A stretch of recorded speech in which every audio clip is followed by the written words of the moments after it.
오늘도 복된 주일을 맞아서 하나님을 예배하는 사랑하는 성도 여러분들에게 우리 주님께서 허락하시는 귀한 평화와 은총이 함께 하시기를 기도드립니다. 서로 다른 종교 생활하는 부부가 있었습니다. 그 부부는 그 다른 종교를 인정하지 않았고 그래서 적대적 감정을 서로에게 갖고 있었죠. 그러던 어느 날 이 부인이 신부님을 찾아가서 이 문제를 의논하게 됩니다. 그러면서 신부님, 우리 남편이 제가 계속해서 성당을 다닌다면 저를 죽이겠다고 합니다. 어떻게 하면 좋죠? 신부가 이 말을 듣고 그런 일이 있었군요. 제가 기도하겠습니다. 흔들리지 마시고 하나님께서 자매와 함께 하실 것입니다. 이렇게 이야기를 해주었습니다. 다음 이제 일주일이 지난 후 다시 이 부인이 신부님을 찾아가서 얘기를 하는데, 신부님, 저는 아직 살아 있습니다. 그런데 이렇게 말을 머뭇거리자 신부가 묻죠. 왜요? 또 무슨 일이 있었습니까? 그러자 그 부인이 어제 남편이 얘기를 하는데 이제는 나를 죽이는 게 아니라 성당에 있는 신부님을 죽이겠다고 그렇게 이야기를 합니다. 그러자 그 얘기를 들은 신부가 깜짝 놀라서 그렇습니까? 그러면 다음부터는 저 길 맞은편에 있는 교회로 나아가시기 바랍니다. 이렇게 이야기를 했다고 하죠. 오늘 우리가 봉독한 본문에서 강조되어지는 말씀은 굳건하게 서라, 그 말씀입니다. 바울은 15절에서 데살로니가 교회 성도들에게 권면하는 말로 굳건하게 서라고 이야기를 하고, 또 17절에 보게 되면 하나님께 중보의 기도를 드리면서 데살로니가 교회 교인들이 굳건하게 서기를 그렇게 간절하게 바라고 있었습니다. 왜 바울이 이렇게 굳건하게 서기를 간절하게 기도하고 또 권면하고 바라고 있었을까? 그것은 첫째는 당시 믿음 생활을 한다는 것이 참으로 쉽지 않은 일이었기 때문에 그 이야기를 한 겁니다. 바울은 회심하기 전에는 기독교를 핍박하는 사람이었죠. 그리고 회심한 후에는 기독교 복음을 전하는 사람이었는데, 그가 이 두 가지 경험을 통해서 알게 된 것은 믿음 생활하는 것이 참으로 힘들구나라고 하는 사실이었습니다. 그래서 이 바울이 데살로니가 교회 교인들에게 이 세상의 악이, 기독교를 핍박하는 세상의 권세가 너희들에게 찾아온다고 할지라도 결코 그 악에 굴복하지 말고 더욱 믿음을 굳게 잡아서 그 세상의 악을 이기고 복음을 굳게 잡고 살아가라고 지금 이렇게 권면을 하고 있는 것입니다. 복음을 전한다고 하는 거, 그거 쉬운 일이 아닙니다. 저도 올해로 기준으로 31년의 목회 생활을 했는데 참으로 힘들고 어려운 일들이 많이 있었습니다.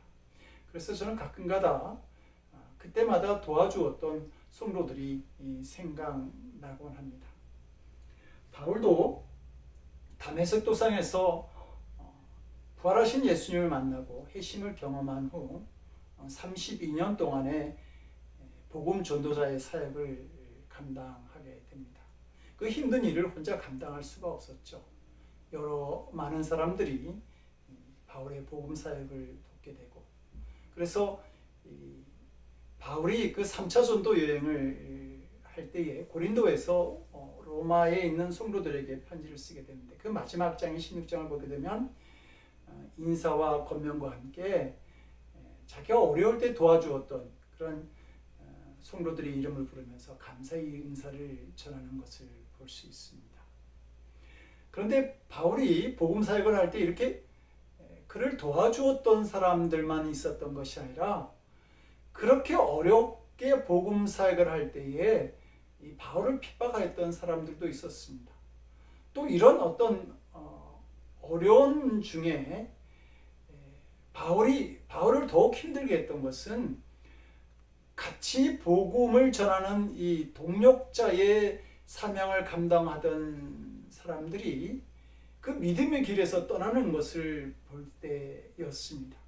그래서 그는 성경에 그 믿음의 길에서 떠났던 동력자들에 대해서 이야기를 하고 있는데, 후메네와 알렉산더는 선한 양심을 지키지 못해서 믿음의 길에서 떠났고, 그리고 빌레돔은 이단에 빠져서 믿음의 길에서 떠났고, 또 데마라고 하는 사람은 세상을 사랑해서 믿음의 길에서 떠났다.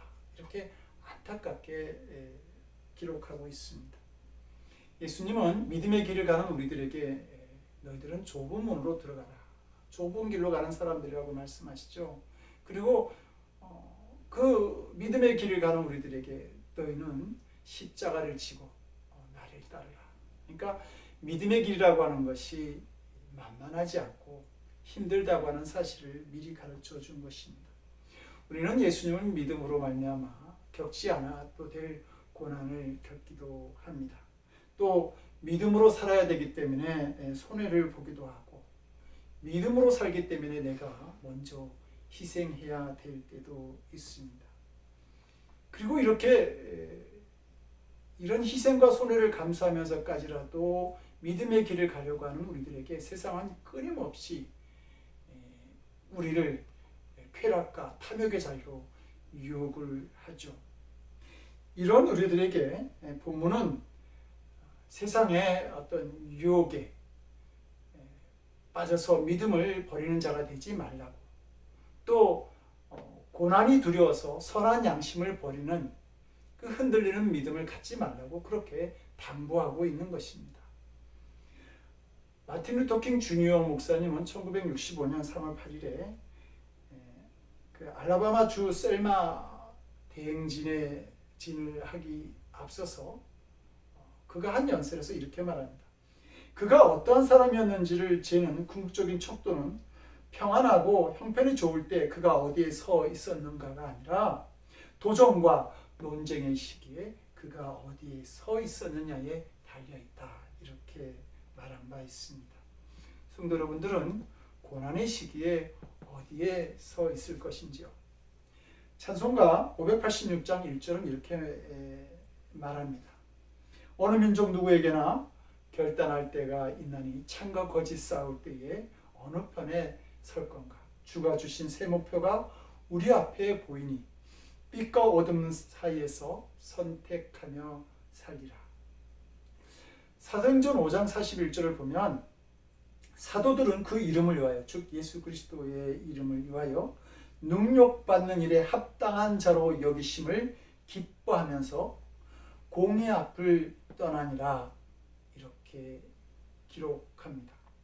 일찍이 초대교회의 사도들은 그 예수님의 이름을 전하다가 매를 맞기도 하고 옥에 갇히기도 하였죠. 그런데 이런 고난이 오히려 그들을 그리스도의 사랑 안에 한 몸이 되는 결속력을 가지게 했습니다.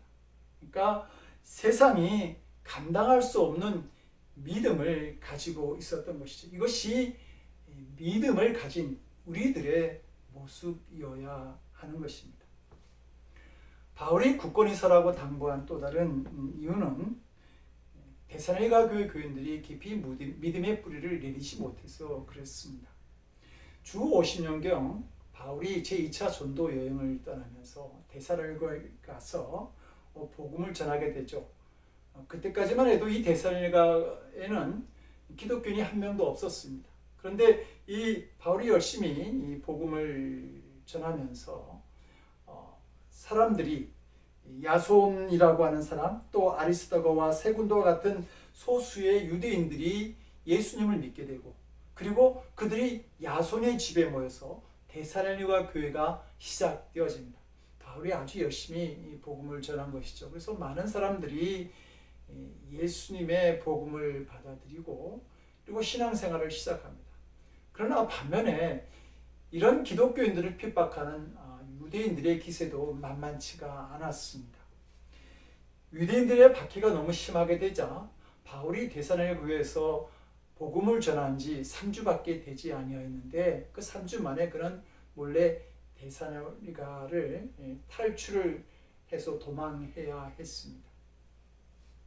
이렇게 짧은 기간에 비해서 데살로니가 교회 성도들의 믿음이 많이 성장을 했지만, 그러나 신앙 경력이 너무 짧다 보니까 그들은 예수님을 어떻게 믿어야 되는지, 신앙생활을 어떻게 하고 교회 생활을 어떻게 해야 되는지 그것을 잘 알지 못했습니다. 특별히 성경을 알지 못해서 그 당시에 한참 예수님의 재림과 종말에 대한 그 이야기가 번져나가고 있었는데 그것에 대해서 신앙적으로 굳건하게 대처하지 못하고 연약한 믿음 그리고 잘못된 교회가 될 수 있는 여지를 이 교회가 성도들이 가지고 있었던 것입니다. 그래서 바울이 그들에게 당부를 아주 간절하게 당부를 하는 것이죠. 굳건하게 서라, 흔들리지 말라, 이 말을 하고 있는 겁니다. 성도 여러분, 연약한 믿음이라고 하는 것, 흔들리는 믿음이라고 하는 것이 신앙의 연수가 짧기 때문에 그렇게 오는 것입니까? 아니요. 많은 신앙생활을 해도 흔들리는 믿음을 가지는 사람들을 볼 때가 있습니다. 구약의 엘리야를 보게 되면 갈멜산에서 하늘로서 불을 내리게 하여서 하나님의 살아계신 역사를 온 사방에 보여주었던 사람이고 또 3년 6개월 동안 이스라엘에 비가 오지 아니하였는데 그럼에도 불구하고 그 아합 왕을 향해서 올라가서 먹고 마시소서 큰 비 소리가 있나이다. 이렇게 확신은 이 이야기를 했던 사람입니다. 그런데 이 엘리야가 그 아합의 왕비 이세벨이 내일 이맘때까지 내가 반드시 너를 죽이겠다 라고 하는 이야기를 전하게 되자 그 이야기를 듣는 순간 그 말 한마디에 그냥 북이스라엘의 이스라엘 땅에서 140km나 떨어진 가장 그 남유다의 가장 남쪽에 있는 부엘세바로 도망을 가죠. 그리고 거기서 하룻길에 있는 하룻길을 떠나서 그 로뎀 나무 아래서 그가 하나님께 기도하기를 주여 넉넉하오니 여호와의 넉넉하니 지금 내 생명을 취하소서 이런 그런 낙심의 기도를 하는 것을 들을 수 있습니다. 너무도 놀라운 하나님의 역사를 나타내기도 하고 믿음의 확신을 가졌던 엘리야가 이렇게 힘없이 무너지고 절망하고 있는 것입니다. 그러므로 믿음이 오래되었다. 또 많은 기적을 체험했다. 그런 사실에서 강한 역사가 만들어지는 것이 아니라 지금 내가 무엇을 보고 있느냐에 따라서 굳건한 믿음을 우리가 가질 수 있게 되는 것입니다. 바울은 본문에서 우리 주 예수 그리스도와 우리를 사랑하시고 영원한 위로와 좋은 소망을 은혜로 주신 하나님 우리 아버지께서 너희 마음을 위로하시고 모든 선한 일과 말에 굳건하게 하시기를 원하노라 이렇게 말하고 있습니다. 이 말은 데살로니가 성도들아 우리 하나님은 사랑과 위로와 소망의 하나님이신데 그 하나님을 너희들이 바라볼 때에 그때에 너희들이 굳건하게 서 있을 수 있다라고 하는 이야기를 해주고 있는 말이죠. 믿음의 삶을 오래 살았다라고 하는 게 중요한 것이 아니라 지금 내가 어디를 보고 있느냐라고 하는 것이 중요한 것입니다. 그러므로 믿음을 시선의 싸움이라고 말하기도 합니다. 무엇을 바라보느냐에 따라서 우리의 신앙이 달라진다라고 하는 것이죠. 하나님을 바라보게 되면 확신 가운데 가지만 그러나 그 세상을 바라보고 현실을 바라보면 신앙이 흔들리게 되어집니다. 엘리야가 흔들렸던 이유도 이렇게 시선을 빼앗겼기 때문이죠. 하나님을 바라보는 동안에는 당당하고 확신에 넘쳤지만 그러나 그 눈앞의 현실에 시선을 빼앗기게 되니까 두려움이 찾아오고 낙담하게 되고 그리고 확신이 흔들리게 되었던 것입니다. 사람이 현실만 바라보게 되면 형통할 때에는 교만하여서 넘어집니다. 그리고 고난 앞에서는 낙심하면서 무너지게 되는 것이죠. 하나님을 바라보면 승리하지만 세상을 바라보면 실패한다라고 하는 것은 믿음의 공식과 같습니다. 우리는 그 바다 위로 걸어오시는 예수님을 보면서 같이 바다 위를 걸었던 베드로의 이야기를 잘 압니다. 그런데 그가 바다 위를 걸었던 때는 예수님께 시선을 맞출 때였죠. 그러던 그가 이 풍랑이 있는 바다를 바라보게 되었을 때에 그의 마음이 두려움이 밀려왔고 그리고 그는 바다에 빠지는 자가 되었습니다. 예수님의 맞추는 시선을 잃어버렸던 것이죠. 이렇게 물에 빠진 베드로를 예수님께서 건져주시면서 믿음이 작은 자여 왜 의심하느냐 이렇게 말씀하셨습니다.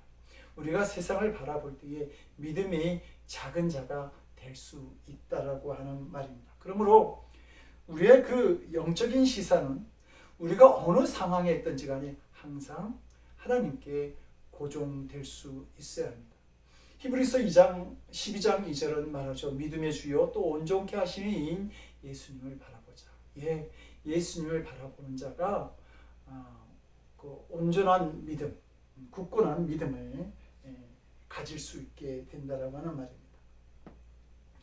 초대교회의 복음이 예루살렘에서 온 이스라엘과 그 유럽으로 번져나가는 하나의 사건이 있었는데 바로 그 스데반 집사의 순교의 사건입니다. 이 스데반 집사의 순교를 보면서 성도들이 그 박해를 피해서 전 지역으로 흩어지게 되었던 것이죠. 그런데 스데반 집사가 복음을 전했다라고 하는 이유로 공회에 끌려가고 돌에 맞아 죽게 되었을 때에 그는 자신을 죽이는 자들에 대해서 용서의 기도를 하였고 그리고 그의 얼굴은 천사와 같이 변해갔다고 성경은 증거합니다. 어떻게 이 죽음 앞에서 스데반 집사의 믿음이 흔들리지 않을 수 있었을까? 그것을 사도행전 7장 55절은 스데반이 성령 충만하여 하늘을 우러러 주목하여 보았습니다. 하늘을 우러러 주목하여 하나님의 영광과 및 예수께서 하나님 우편에 서신 것을 보고 하늘을 우러러 보았을 때에 하나님의 영광도 보고 예수님도 보았던 것이죠. 그리고 이 시선이 바로 고난 가운데서도 그 어려움을 이기고 하나님께 영광 돌리는 그런 성도로 승리하는 성도로 만들었던 것입니다. 이사야 41장 10절은 이렇게 말합니다. 두려워하지 말라 내가 너와 함께하리라 놀라지 말라 나는 내 하나님이 됨이라 내가 너를 굳세게 하리라. 하나님께서 우리를 굳세게 하시는 것이죠. 참으로 너를 도와주리라 참으로 나의 의로운 오른손으로 너를 붙들리라. 우리가 하나님께 시선을 맞출 때에 하나님께서 우리를 도와주시고 그의 권능의 손으로 우리를 붙드시는 일들이 일어납니다. 그러므로 더욱 굳센 믿음으로 하나님 앞에 설 수 있는 성도가 되는 것입니다. 믿음의 조상인 아브라함도 그 믿음이 흔들렸던 적이 있습니다. 아들을 주시겠다고 하는 그 하나님의 약속이 15년이 지나도 이루어질 기미가 보이지 않습니다. 더구나 아내인 사라가 생리적으로 아이를 가질 수 없는 상태가 되었을 때에 그는 믿음이 흔들리기 시작했고 초조한 생각이 들었습니다. 그래서 사라가 아닌 그 사라의 몸종인 하갈의 몸을 빌려서 아들을 갖기로 그렇게 결정하죠. 오직 그 믿음으로 하나님의 말씀에 순종해서 그의 고향과 친척과 아비집을 떠나서 가나안 땅까지 찾아온 아브라함인데 그가 처해진 상황을 보면서 그의 믿음이 흔들렸던 것입니다. 그런데 이렇게 아브라함의 믿음이 흔들렸을 때에 그는 아내 사라와 불화를 겪게 됩니다. 그리고 사라가 몸종 하갈을 미워함으로 그 하갈과 그 아들 이스마엘이 쫓겨남을 당하고 그 가족에 문제가 생기고 갈등과 싸움이 일어나는 것을 보게 됩니다. 그리고 결국에는 그 이삭의 후손과 이스마엘의 후손이 싸우게 되면서 오늘날까지 그 중동의 분쟁이 끊이지 않는 일들을 아브라함이 만들고 말았습니다. 아브라함의 흔들리는 믿음이 인류의 재앙을 남겨놓은 것이죠. 그러므로 우리가 흔들리는 믿음을 가진다라고 하는 것은 결국 우리에게 손해를 가져오는 일이라고 하는 사실을 우리는 알 필요가 있습니다. 오늘 우리가 겪고 있는 이 코비드-19 위기도 언제 끝날 것인지, 과연 끝이 있을 것인지, 또는 끝나고 난 다음에 어떻게 될 것인지 도무지 예측할 수가 없고 또 이런 것들이 우리를 고통스럽게 하고 있습니다. 그리고 더 큰 문제는 이 코비드-19 이 시간이 우리의 믿음의 위기를 만들고 있다고 하는 사실입니다. 모이지 못하는 상황 속에서 성도들의 믿음은 연약해져 가고, 그리고 편안한 믿음 생활에 익숙해진 그런 우리들이 그 예배의 경건함과 믿음의 거룩함을 점점 상실해 가고 있다고 하는 사실이죠. 그런데 사랑하는 성도 여러분, 오히려 참된 예배는 고난과 폭풍 속에서 시작되는 것임을 알아야 합니다.